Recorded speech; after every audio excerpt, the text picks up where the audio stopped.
दुनिया में दो तरह के वक्ता होते हैं। एक जो बहुत फेमस होते हैं क्योंकि उन्होंने ऐसा मुकाम हासिल कर रखा होता है अपनी ज़िंदगी में कि वो कुछ अगर ना भी बोलें और स्टेज पे जाएं और बस बोलें काफ़ी है, लोग तालियों की गड़गड़ाहट से उनका स्वागत करेंगे। दूसरे होते हैं बेचारे दिन रात मेहनत करके एक स्पीच तैयार करते हैं, वो भी कॉपी करके गूगल से या फिर किसी फेमस स्पीकर का कॉपी करके, और जाते हैं ट्रैम्बल करते बोलते हैं आदरणीय महोदय, मेरे प्यारे देशवासियों। होता कुछ नहीं है, बस वहाँ जो बैठे लोग होते हैं वो सोच रहे थे कहाँ फंस गया यार। इसमें उनकी गलती नहीं है, गलती आपकी है, गलती उस स्पीकर की है, उस वक्ता की है, उस पर्सन की है, उस व्यक्ति विशेष की है जो वहाँ पर खड़ा है, क्योंकि ये आपका काम है एज ए स्पीकर ताकि आप लोगों के दिल तक पहुँच पाएँ। एंड प्लीज़ विक्टिम गेम नहीं प्ले करते हैं कि लोग जब कुछ लोग तो ऐसे बोलते हैं भाइयों और बहनों, देवियों और सज्जनों, एंड स्वामी विवेकानंद ने बोला था my American brother and sister. लोगों को इतना पसंद क्यों आया था? क्योंकि वो ऑलरेडी फेमस थे। कम ऑन, आप अगर फेमस नहीं हैं तो आप फेमस हो सकते हैं।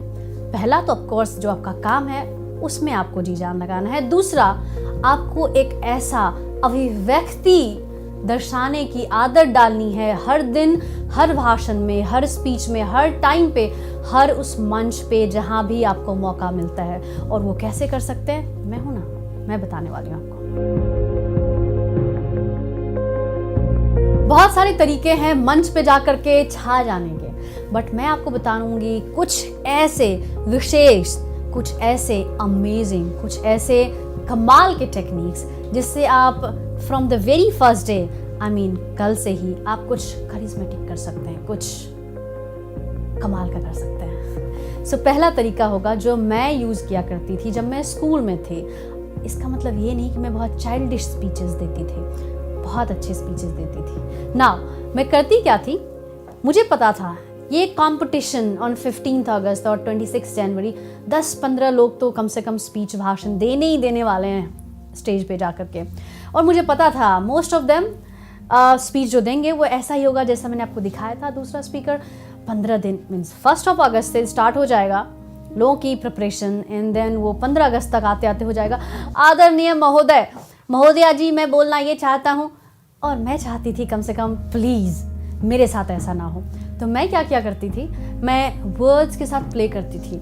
In English I call it word विजर्डरी, Hindi में शब्दों का जादूगर।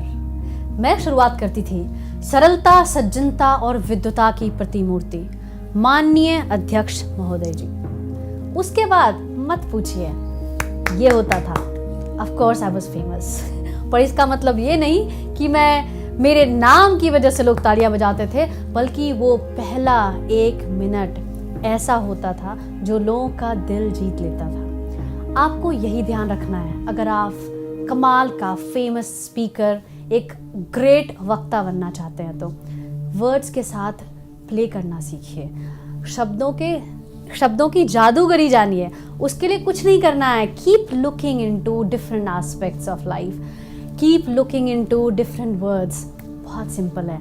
अच्छे ग्रेट स्पीकर्स को सुनिए, देखिए कॉपी नहीं करना है उन्हें, देखिए वो कैसे शब्दों के साथ प्ले करते हैं, वो कैसे शब्दों का बाण बनाते हैं और लोगों पे जो छोड़ते हैं उसके बाद क्या होता है वो बस सभी जानते हैं। वो पहला तरीका है। दूसरा तरीका जो आपको यूज़ करना है, बस आप डिफरेंस तो जानते होंगे प्रोज एंड पोएट्री का, कहानी और कविताओं का।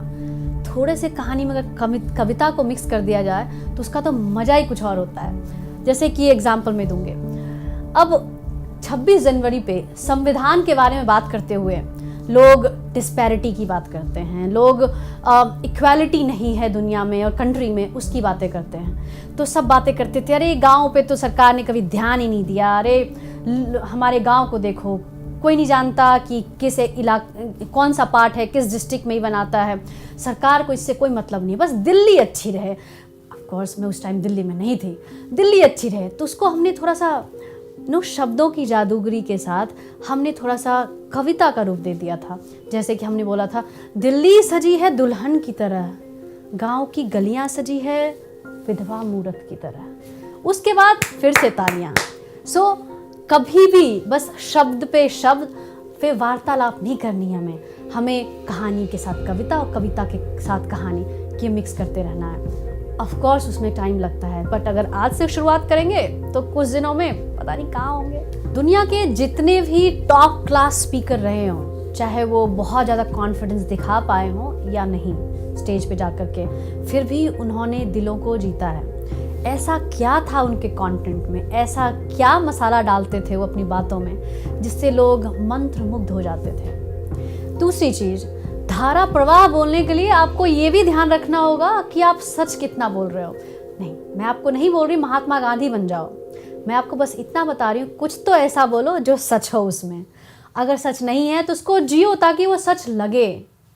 अब होता क्या है, जो बहुत ही फेमस स्पीकर्स हैं वो समय के साथ इतनी ज़्यादा प्रैक्टिस कर चुके होते हैं कि वो एक्टर से कहीं कम नहीं होते हैं। इसमें कुछ गलत भी नहीं है, क्योंकि जब वो धारा प्रवाह भाषण देते हैं, चाहे वो सच है झूठ है, चाहे वो बचपन उतना बुरा है नहीं है, लोग समझते हैं हाय रब्बा बड़ा बुरा हुआ है इस इंसान के साथ। एंड जो इंसान का वेरी नेचर होता है, जो इंसान के संस्कार होते हैं बिना पैदा हुए भी, वो ये होता है तुम्हारे साथ भी गलत हुआ है, मेरे साथ भी गलत हुआ है, हम दोनों भाई भाई। अगर ये जीना भी चाहते हैं तो प्लीज़ झूठी कहानी लेकर मत आइए। मैं जब छोटा था मेरे साथ बहुत बुरा हुआ था, मेरे माँ बाप दोनों थे, पर बुरा क्या हुआ था, मतलब भाई बहन नहीं थे, वो बुरा हुआ था।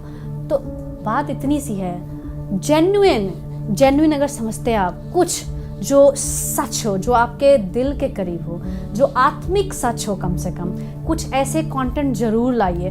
उससे एक चीज़ तो डेफिनेटली होगा, बाकी कुछ हो ना हो, लोगों के मन तक पहुंच पाए ना पाए, उनके दिल तक जरूर आप पहुंच पाएंगे, महात्मा गांधी की तरह। वो चाहे ट्रेम्बल ही करके बोलते हो, पर जब भी उन्होंने बोला लोगों ने बड़े दिल से लगाया उसे।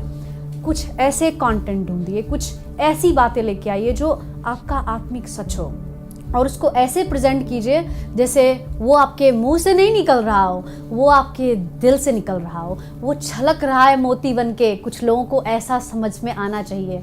अगर जिस दिन आपने वो कर लिया, भूल जाइए फेमस स्पीकर्स क्या होता है, जो बहुत ज़्यादा स्पीच नहीं दे चुके हैं वो स्पीकर्स कौन से होते हैं, और अच्छे बुरे पुराने वेटरन हो या फिर न्यू हो, कोई फ़र्क नहीं रह जाता। फ़र्क बस इतना रहता है कि आप कम समय में ज़्यादा उपलब्धि वाले वक्ता बन जाएंगे। एंड यही तो हर कोई चाहता है। ध्यान दीजिए इन 3 बातों पर।